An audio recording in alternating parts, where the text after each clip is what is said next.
The village of Umuachi sits on the edge of a vast and ancient forest. During a stormy night, the village is visited by a stranger cloaked in darkness. His arrival is shrouded in mystery as he appears to walk out of the storm itself, his figure illuminated by flashes of lightning. The villagers, suspicious of outsiders, gather at the square, muttering about omens and spirits. Nkem, a young woman known for her beauty and kindness, is drawn to the stranger's piercing gaze and quiet strength. The man calls himself Obinze and claims to be a traveler seeking refuge.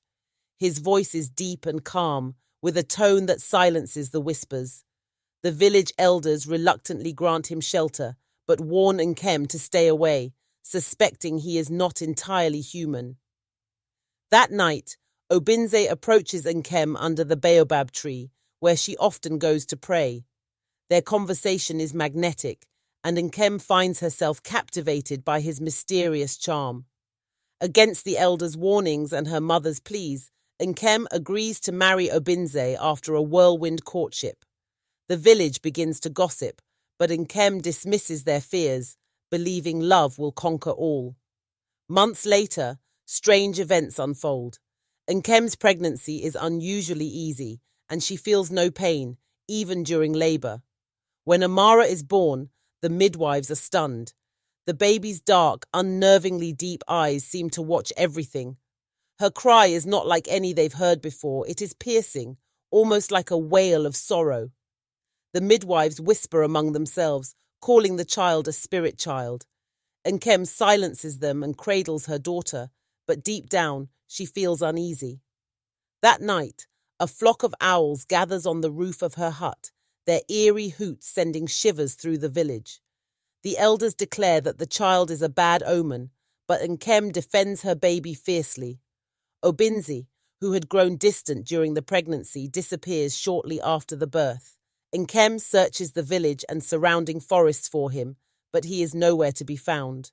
She clings to the hope that he will return, though she cannot shake the feeling that his departure is connected to their daughter. Nkem discovers Obinze's belongings one day while cleaning. Among them is a strange carved amulet depicting a snake coiled around a skull. She takes it to the village oracle, who gasps in horror and reveals that Obinze was a Muo Onwu, a death spirit. The oracle warns Nkem that Amara's existence defies the natural order and that the child will bring great suffering. Heartbroken and terrified, Nkem vows to raise her daughter as a normal child, but the villagers grow more suspicious. Small animals are found dead near their hut, and crops wither inexplicably. Nkem becomes increasingly isolated, ostracized by the village. At the age of 5, Amara begins to notice that people avoid her. One day, while playing near the river, she finds a dying goat. Curious, she touches it, and the goat leaps up, healthy and energetic. Overjoyed, she runs to the village to tell her mother, but her excitement quickly turns to fear. A few days later, Amara accidentally brushes against an elder, who collapses and dies. The villagers, already suspicious of her, now call her Onye Muo, a spirit child cursed by the gods. Nkem defends Amara, but the tension in the village grows. The other children refuse to play with Amara, and she begins to wear gloves to avoid hurting anyone. Amara grows lonely and begins to question her place in the world. She notices how her mother's once cheerful demeanor has turned to sadness. One day, she overhears villagers arguing about whether she should be cast out to protect the community. Some suggest sending her into the forest, where spirits belong, while others believe she should be kept under strict watch. Nkem struggles to shield Amara from the hostility, but the pressure weighs heavily on her. Amara starts to blame herself for her mother's suffering and wishes she could rid herself of her powers. Desperate for guidance, Nkem takes Amara to the oracle. The oracle is reluctant to help but eventually relents, revealing a terrifying prophecy. Amara's powers will grow as she matures, and she will one day stand at the crossroads of life and death, determining the fate of the village. Amara doesn't fully understand the prophecy, but she sees the fear in her mother's eyes. Nkem is torn between loving her daughter and fearing the destruction she might bring. As word of Amara's abilities spreads, villagers begin to seek her out. They come with gifts and plead for her touch. A grieving mother asks Amara to bring her child back to life, while a jealous farmer asks her to kill his rival. Nkem forbids Amara from using her powers, but the villagers grow desperate and start threatening them. Amara feels trapped. She doesn't want to harm anyone, but she cannot bear to see her mother harassed. Against her better judgment, she revives the grieving mother's child. The next day, an elder mysteriously dies. The villagers see this as proof that Amara's powers come at a cost. That night, Amara dreams of her father, who appears as a shadowy figure surrounded by whispers of the dead. He warns her that her powers are tied to a fragile balance and that meddling too much with life and death could unravel the fabric of the world. Amara wakes up trembling, her father's voice echoing in her mind. Nkem notices the change in her daughter and grows more worried. Amara becomes withdrawn, refusing to touch anyone, even her mother. When a child falls into the river and drowns, the villagers turn to Amara, demanding she bring him back.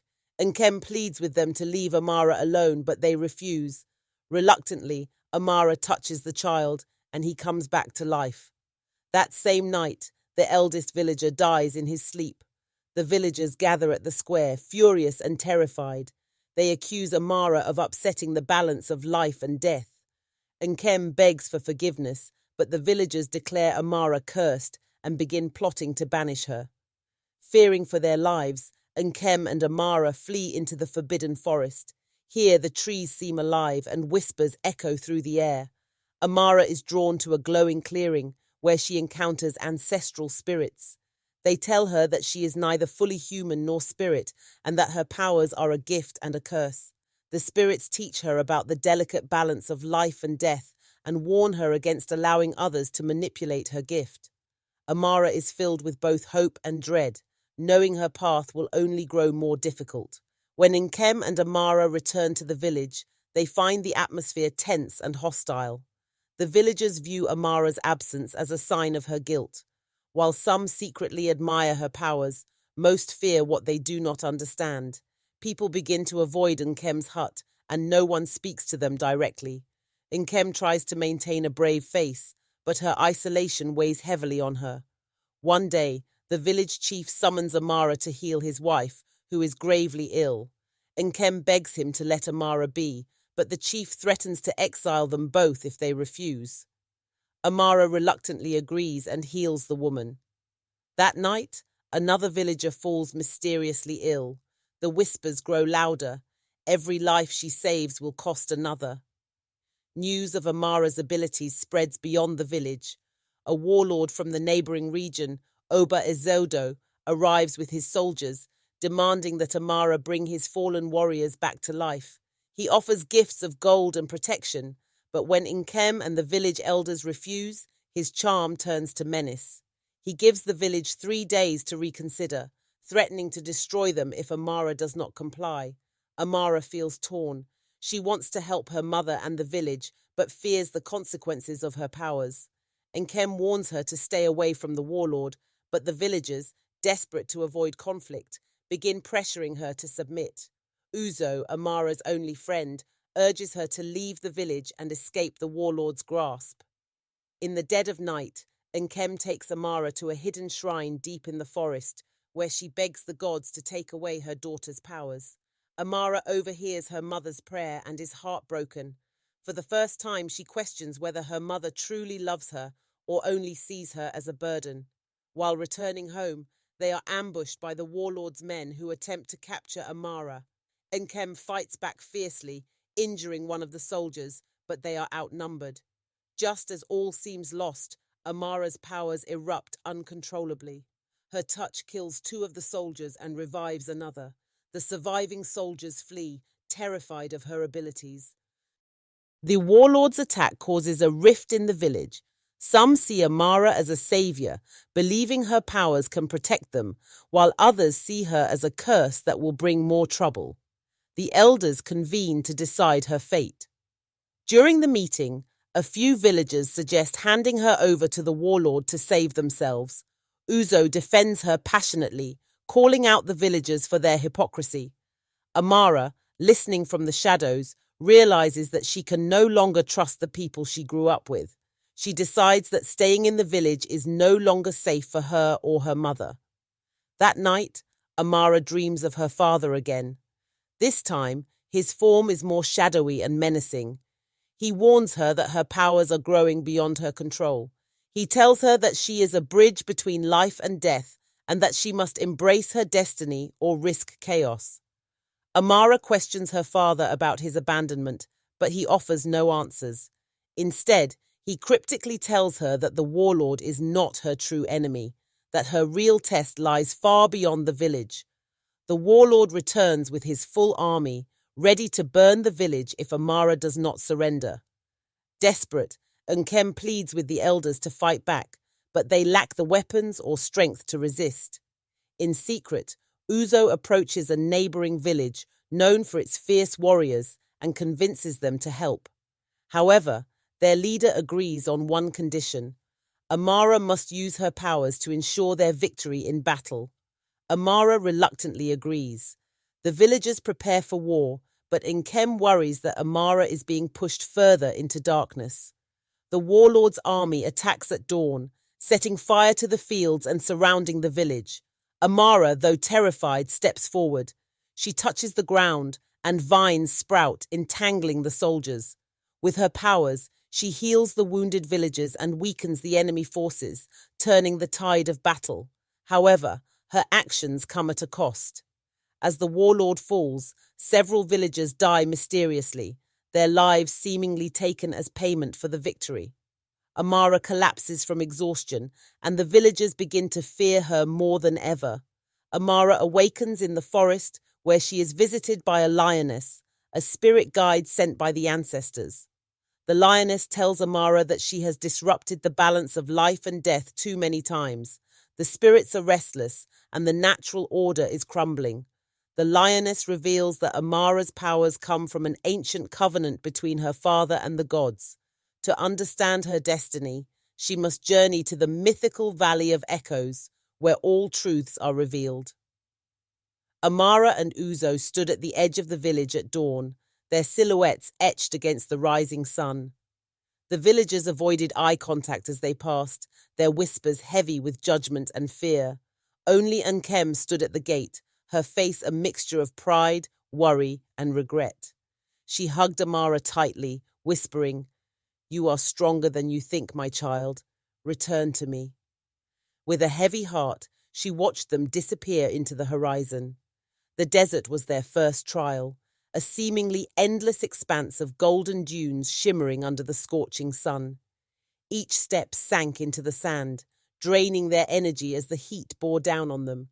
Uzo, ever resourceful, tied damp cloths over their heads, but the sun's relentless glare seemed determined to melt their resolve. The nights were no less challenging. The desert came alive with eerie sounds, distant howls, shifting sands, and whispers carried by the wind.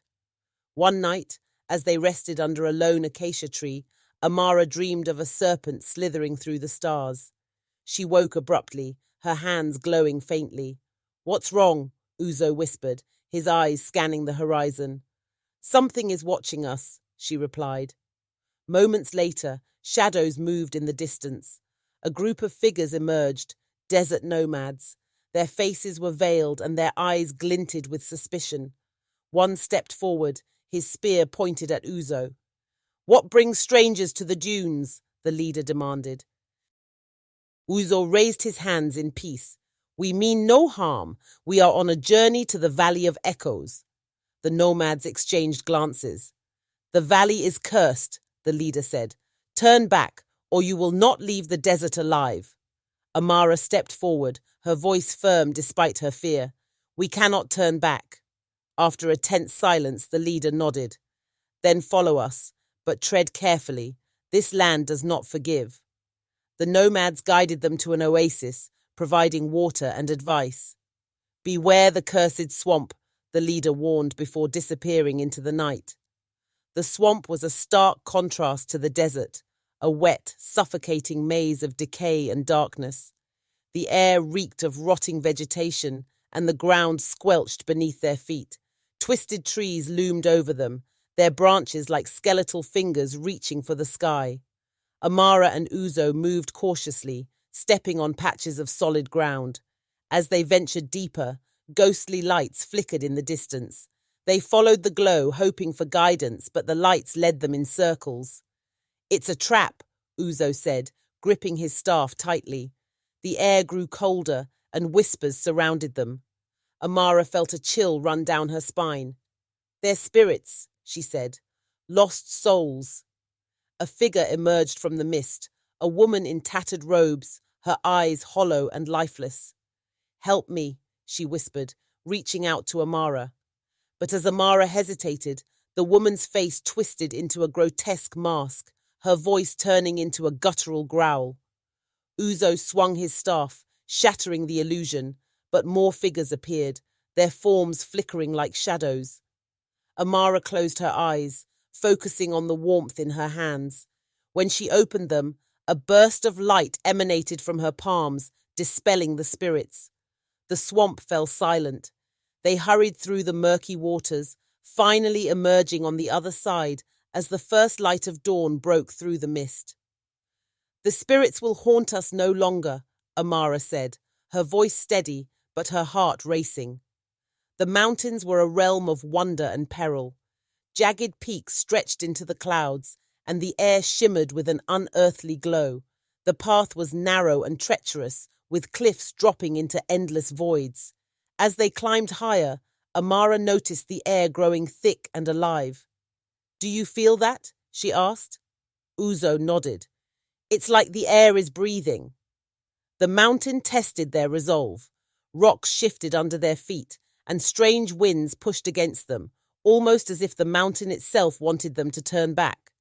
At one point, Amara slipped, and Uzo caught her just in time. "We don't stop until we reach the summit," he said, his voice firm. That night, as they rested in a small cave, they were startled by a low rumble. A figure stepped into the entrance, a mountain guardian, its form made of stone and moss, with glowing eyes that seemed to pierce through their souls. "Why do you disturb the sacred peaks?" it boomed. "We seek the Valley of Echoes," Uzo replied, his voice trembling but determined. The guardian studied them for a long moment before stepping aside. "The valley lies beyond, but beware. The echoes reveal more than you seek." Back in the village, Nkem knelt before her shrine, lighting candles and placing offerings of kola nuts and palm wine. "Spirits, guide my daughter," she prayed, her voice trembling. "I was wrong to doubt her. Protect her. Bring her back to me." Every day, she walked to the village gate, hoping to see Amara and Uzo return. Villagers whispered behind her back, their words filled with disdain. "She brought this curse upon us," some said, but Nkem ignored them, her heart filled with regret and determination. She vowed that if Amara returned, she would protect her at all costs. As Amara and Uzo reached the summit, they looked out at the Valley of Echoes below, a vast, mist-covered expanse that shimmered with an otherworldly glow. "This is it," Amara whispered. "But what lies ahead?" Uzo asked, his voice filled with both awe and dread. Amara didn't answer. She felt the weight of the journey on her shoulders, but she knew there was no turning back. The valley awaited, and with it the answers to her destiny. Crossing the desert proves to be one of their greatest challenges. Amara and Uzo are plagued by mirages, hallucinations, and unbearable heat. One night, they are attacked by a group of bandits. Amara's powers falter, and it is Uzo's quick thinking that saves them. The ordeal strengthens their bond, but Amara begins to doubt herself. She wonders if she is truly capable of controlling her powers, or if she is doomed to bring destruction wherever she goes. Amara and Uzo enter a dense forest where the trees whisper secrets of the past. Here, Amara sees visions of her father's true nature. She learns that he was once a guardian spirit, tasked with maintaining the balance of life and death, but became corrupted by his desire for power. Amara realizes that her father's influence on her life is both a blessing and a curse. In the heart of the forest, they encounter the spirits of those Amara has unintentionally harmed. These spirits plead with her to use her powers for good, but their cries only deepen her guilt. After weeks of travel, Amara and Uzo finally reach the Valley of Echoes, a mystical place surrounded by towering cliffs. The valley is filled with an eerie hum, as if the very rocks are alive. Amara feels an overwhelming presence as she steps inside. The ground trembles, and the air thickens with power. Here, the spirits of the ancestors appear to Amara, their voices echoing around her. They reveal the full truth of her origins. Her father was a guardian spirit who broke the sacred balance by fathering a child with a mortal. Amara's existence is a tear in the fabric of life and death, and her powers are both a curse and a key to restoring balance. The ancestors give Amara a choice: embrace her role as the bridge between realms, which will mean great sacrifice, or renounce her powers and live as an ordinary human. They warn her that either choice will come with unimaginable consequences. Amara is given a vision of two possible futures. In one, she uses her powers freely, bringing both life and death to the world, but the price is her humanity. She will become a spirit like her father, unable to return to the mortal realm. In the other, she renounces her powers, but the imbalance she leaves behind will lead to chaos and suffering. Torn, Amara asks for guidance, but the ancestors remain silent. Uzo tries to comfort her, reminding her that she has always made the right choices despite the odds. However, Amara begins to fear that no matter what she chooses, she will fail those she loves. While Amara is in the valley, events in the village take a dark turn. Some villagers, emboldened by her absence, decide to seek out her father's dark magic to gain power for themselves. Led by an ambitious young man named Obina, they travel to the forbidden forest and disturb a sacred burial ground. In doing so, they unleash vengeful spirits that begin to haunt the village. The elders, realizing the danger, regret ever turning against Amara. They send messengers to find her and beg for her return. Unbeknownst to the villagers, one of the spirits they unleashed is the soul of the warlord Amara defeated. His anger and hatred manifest in a curse. Crops begin to wither, livestock fall ill, and children are born weak. The villagers grow desperate, and some begin to blame Nkem for raising a child of the spirits. Nkem, heartbroken and alone, clings to the hope that Amara will return in time to save them. Back in the Valley of Echoes, Amara makes her choice. She decides to embrace her role as the bridge between life and death, vowing to use her powers to protect the mortal world. The ancestors warn her that this decision will come at a great cost: her humanity. Amara accepts, but she demands one condition: that the imbalance caused by her father's actions be corrected. The ancestors agree and grant her greater control over her powers, but they also mark her body with glowing snake-like patterns that signify her connection to the spirit world. Amara now carries both life and death within her. Amara and Uzo return to the village to find it in ruins. The fields are barren, the houses are crumbling, and the people are starving. Spirits roam freely, tormenting the villagers. Nkem, now frail and weak, collapses in Amara's arms, overjoyed to see her daughter again. Amara's anger flares, and she demands to know what happened. The villagers confess to disturbing the burial grounds, and Amara realizes that her task is greater than she imagined. She must not only restore balance, but also protect the village from its own greed and folly. Amara's father, the death spirit, appears in the village as a towering shadow. He mocks Amara's choice, claiming that she is too weak to fulfill her role. He reveals that the curse plaguing the village is part of his plan to draw her fully into the spirit world. Amara stands her ground, declaring that she will not allow him to harm the people she loves. Her father laughs and disappears, leaving behind a trail of destruction. The village elders recall an ancient ritual that can banish the vengeful spirits and lift the curse. However, the ritual requires a rare herb that grows only in the forest of the forgotten and a willing sacrifice from the village. Amara and Uzo set out to retrieve the herb, But tension rises as the villagers argue over who should make the ultimate sacrifice. Amara and Uzo enter the forest of the forgotten, where they are tested by the spirits. Amara must confront her deepest fears, visions of her mother's suffering, Uzo's death, and the destruction of the village. The spirits taunt her, questioning whether she has the strength to carry her burden. Uzo too faces trials. He is tempted with visions of a peaceful life without Amara's dangers. However, he refuses to abandon her, proving his loyalty and courage. When Amara and Uzo return with the herb, they discover that Obina, the villager who disturbed the burial ground, has stolen it in an attempt to complete the ritual himself and gain power. His actions cause the spirits to grow more violent, and the village descends into chaos. Amara confronts Obina, who accuses her of bringing the curse upon them in the first place. Their confrontation is interrupted when the death spirit appears, taking control of Obina's body. The death spirit, now possessing Obina, begins to destroy the village, summoning shadowy creatures to do his bidding. Amara, despite her newfound powers, struggles to fight him. Uzo is injured while trying to protect the villagers, and Nkem pleads with Amara to save them. Amara realizes that she cannot defeat her father without completing the ritual. She demands that the villagers unite to help her, reminding them that they must take responsibility for their actions.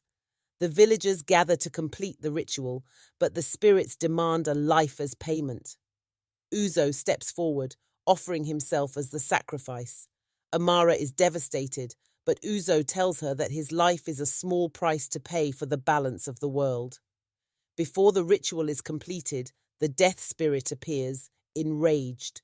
He attacks the villagers, and Amara uses the last of her strength to hold him off while the ritual is performed. The ritual banishes the death spirit, freeing the village from his curse. The spirits return to their resting place, and the balance between life and death is restored. Amara collapses, exhausted, and the villagers gather around her, finally recognizing her as their savior. Amara, now fully connected to both worlds, chooses to remain in the mortal realm to guide her people and ensure they never repeat their mistakes. Though she has lost Uzo, she finds peace in knowing that his sacrifice brought harmony to the world. The story ends with the village thriving once again, and Amara walking between the fields, her glowing markings a reminder of her extraordinary journey. The village is quiet after the death spirit's banishment. The crops begin to grow again, the spirits fade from sight, and the villagers finally exhale after weeks of fear and chaos. Yet, a heavy sadness lingers. Uzo's sacrifice weighs on everyone, especially Amara, who blames herself for his death. As she walks through the village, some people bow to her while others avoid her gaze, uncertain of how to treat someone who has touched the realms of gods and spirits. Nkem tries to comfort her daughter, but Amara remains distant, feeling both gratitude and guilt for the lives she saved at such a high cost. One night, Amara dreams of Uzo. He stands at the edge of a glowing river, smiling at her. He tells her he is at peace and that his sacrifice was his choice. He urges her to stop blaming herself and to use her powers to protect and guide the village. When Amara wakes, she feels his presence lingering, as if he is watching over her. Inspired by Uzo's words, she begins to rebuild her life and her role in the village. However, the scars left by the warlord's attack and the death spirit's curse are not easily healed. Just as the village begins to recover, a neighboring community, hearing of Amara's powers, sends emissaries demanding her help. Their crops have failed, and they believe Amara's touch can restore their land. Nkem begs the village elders to refuse, but the emissaries threaten war if Amara does not comply. Amara agrees to help, but when she arrives in the neighboring village, she realizes their plight is not natural. A powerful spirit has cursed their land, angered by their greed and neglect. Amara warns them that her powers cannot undo their mistakes, but they insist she try. Amara confronts the spirit of famine, a gaunt skeletal figure with eyes like burning embers. The spirit accuses the neighboring village of plundering sacred lands and ignoring the warnings of their ancestors. It warns Amara not to interfere, or she too will face its wrath. Amara, remembering her father's destruction, refuses to back down. Using her connection to the spirit world, she challenges the famine spirit to release its hold on the land. The spirit agrees, but only if Amara can pass a trial. The famine spirit demands Amara prove her worth by walking through a cursed field where every step drains her strength. Amara's markings glow as she channels her powers to endure, but the trial pushes her to the brink of collapse. Just as she falters, she hears Uzo's voice in her mind, encouraging her to keep going. Amara completes the trial, and the famine spirit reluctantly lifts its curse. The neighboring village is restored, but Amara warns them to honor their ancestors and respect the spirits. Grateful but fearful of her power, they promise to change their ways. Back in Umuachi, the villagers begin to divide again. Some believe Amara is too powerful and should be exiled to prevent further danger. Others argue that she has saved them time and again and deserves their loyalty. The elders, wary of another disaster, suggest limiting Amara's involvement in village matters. Nkem, hearing the whispers, confronts the elders. She reminds them of their hypocrisy and pleads with them to see Amara as the blessing she truly is. For the first time, Amara sees her mother's unwavering love and begins to mend their strained relationship. Amara begins using her powers to heal the sick and bless the land, but always cautiously, remembering the balance she must maintain. The villagers, slowly regaining their trust in her, start to approach her with gratitude rather than fear. One day, a child falls gravely ill, and the parents beg Amara for help. She hesitates, knowing the cost of her touch, but eventually agrees. The child recovers, but Amara senses the balance shifting. A shadow looms over the village, and she knows her powers have once again attracted something dark. The spirit of vengeance, a dark entity tied to the warlord's curse, emerges from the forest. It seeks to punish those who disrupted the balance of life and death, including Amara. The villagers, terrified, beg her to protect them. Amara prepares to face the spirit, but it refuses to listen to her pleas. It accuses her of arrogance, claiming that she has overstepped her role as the bridge between realms. Desperate for guidance, Amara returns to the Valley of Echoes. The ancestors appear before her, but their tone is stern. They warn her that her actions, even with good intentions, continue to disrupt the balance. They tell her that to truly fulfill her destiny, she must stop using her powers for personal reasons and accept her role as a guardian of all life, not just her village. Amara feels betrayed by their coldness, but resolves to prove her worth. She vows to defeat the spirit of vengeance and restore balance once and for all. The spirit of vengeance sets a trap for Amara, luring her into the forbidden forest with illusions of Uzo and her father. She nearly succumbs to despair when the illusions taunt her with her greatest fears, losing her humanity and failing her people. In a moment of clarity, Amara realizes that the spirit feeds on her doubts. She uses her powers to break free, shattering the illusions and forcing the spirit to confront her directly. The confrontation between Amara and the spirit of vengeance is explosive. The spirit, a towering figure of smoke and fire, attacks with relentless fury. Amara channels the full extent of her powers, her markings glowing brighter than ever. The battle shakes the forest, drawing the attention of both spirits and mortals. The villagers watch from a distance, praying for Amara's victory. Finally, with one last surge of strength, Amara traps the spirit in a circle of light, forcing it to swear never to harm the mortal realm again. After the battle, Amara feels her connection to the spirit world growing stronger. The ancestors appear one last time, commending her for her bravery. They reveal that her father's actions, though selfish, were driven by a desire to protect her. They grant her one final gift, the ability to choose her path. Amara chooses to remain in the mortal world, but she accepts that her powers will always come with responsibility. She vows to guide her people and teach them to honor the balance of life and death. The village, inspired by Amara's sacrifice and wisdom, begins to rebuild with a renewed sense of unity. The elders create a shrine in her honor, and the people pledge to respect the spirits and live in harmony with the land. Amara, though still burdened by the weight of her powers, finds peace in her role as the village's protector. She spends her days tending to the land, helping the sick, and teaching the children about the balance of the world. Amara discovers that she can now communicate freely with the spirits, serving as a bridge between the mortal and spiritual realms. She uses this connection to prevent future conflicts and ensure the village prospers. Though she misses Uzo deeply, she feels his presence in every act of kindness she performs.